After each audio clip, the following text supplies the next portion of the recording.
So first, we have to state the facts. At 3:30 p.m., it is currently still in the upper 50s, around 59 degrees Fahrenheit where I live, and floating around 60 throughout the entire metro area. The cooling air thing is plaguing northern New England, keeping them in the 40s, but the warmth has skyrocketed around here. New York City hit 66 earlier today, which tied a record for them. Where I live, I think hit 64 degrees, but this should not be happening in early January. This weather is reserved for late April, early May. I mean, I'll accept it, and it's certainly nice to see that it can get this warm in January, but it shouldn't exactly be happening right now. So why is it? Especially considering the brutal conditions that we entrenched ourselves in on Christmas Eve, which was just around a week and a half ago. What happened on Christmas Eve, in case you weren't familiar, was record-breaking for the city. They saw their largest temperature drop on record. The day started off with flash floods and temperatures in the 50s, hitting 58 degrees consistently throughout the metro. This was not anywhere near a record. It was not even in the top 10. The record would be the daily temperature drop, which was a record for how far the thermometer could fall in a day. It fell to 8 degrees in the city. My suburb fell to 10. It was around a 50-degree fall. That's a record. 50 degrees exactly. In Central Park, they hit 8 degrees. The thing was that the rain stopped right before it hit freezing, but from there, temperatures fell quite fast. Having 50-degree changes in 24 hours isn't actually that unusual. What added to the unusuality of it was that it all occurred in one calendar day. In 2014, we went from having temperatures be 55 degrees in Central Park to a record low of 4, although 4 is the warmest record low of any record low in January. So the question now, bears, what happened after? Well, Christmas Eve, we had a low of 7 and a high of 15 in Central Park.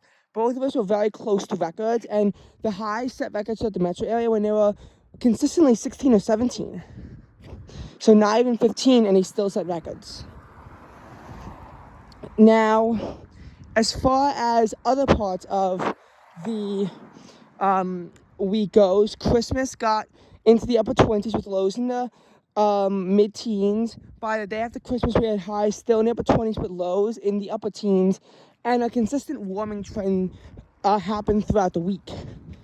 Throughout almost all of December, temperatures had failed to hit the 60s in Central Park.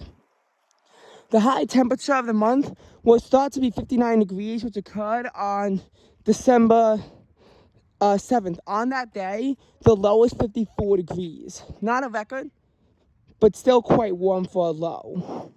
However, on December 30th, Central Park thermometers skyrocketed up to 62 degrees, which, while not a record, was close. Temperatures were held to a mere 56 degrees in my suburb, however. And it was consistently cooler throughout the metro area. But it still happened, and we still had this warming trend throughout the week. New Year's Eve, the ball drop was one of the warmest on records. It was 54 degrees, which actually topped the mild condition when the ball dropped for 2021, when it was 51 degrees at midnight. And now it was 54 degrees, which is pretty crazy to see. It was a consistent 50s. We saw lows really get down only to the upper 40s in the city. In the metro, they have been falling to the 30s, but highs have warmed back up to the 50s. Today we saw lows consistently be around 50, a little bit under, and highs of like in the mid 60s. Okay, so why is this a bad thing? Well, it's a bad thing because of climate change. We can't pin every single warm day on climate change, but already we've seen a record high in 2023. Now, Now, the real reason why this is happening is because of a line of severe storms plowing through the south, which is bringing record warm air before it comes through.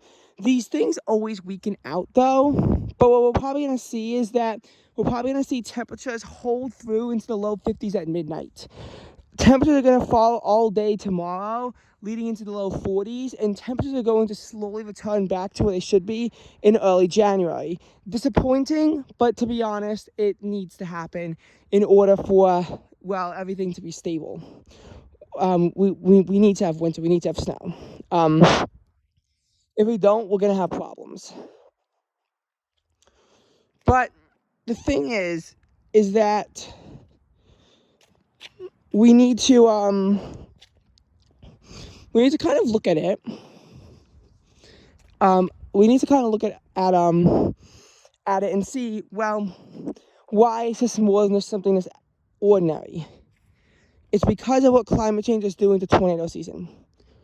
Climate change is not directly adding more tornadoes. That it is not doing. Climate change is not causing an increase in tornadoes on their own. What they're doing is they're morphing when tornadoes happen. Tornado season used to start in late April and go all the way through mid-June. Now, tornado season seems to start in mid-March, and it seems to be over by the end of May. We've really seen June for tornadoes bust several years in a row. And these May outbreaks are starting to become less powerful, and it's starting to be April instead of May being that grand month for tornadoes. We're starting to see it now turn into April. Summertime tornadoes are becoming a more of a rarity, and this makes sense because Arctic air in Canada is starting to become warmer, which is needed for these summertime tornado outbreaks.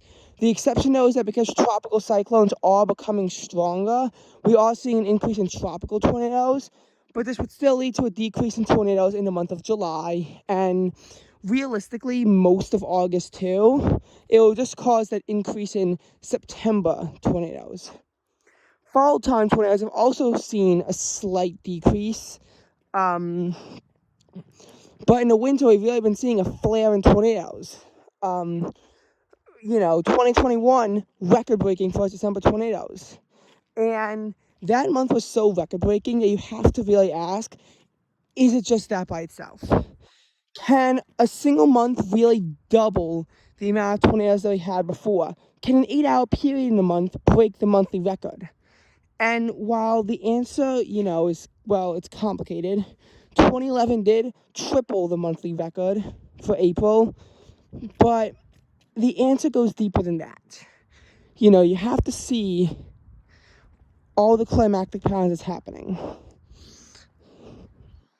What I'd say right now is that this kind of warmth is something that we should all be taking advantage of right now, because 60s in January is an extremely rare thing to see. You cannot take advantage of it because you don't know when it's going to come. Usually, on average, the first high of 60 degrees in the year in New York City comes on February 3rd, but this will be vastly different depending on where you are throughout the New York City metropolitan area. And it's 60 degrees. It's not for like anything past 60. Those also can take, more time to settle through. And we've seen years in the city where, even recently, where we don't hit the 60s until March. 2014, our first high in the 60s was on March 11th. In 2015, it was even later. It was March 26th for our first high in the 60s. Our first high in the 60s in 3 months, because we did have a high in the 60s on Christmas 2014. It was just a bit astonishing.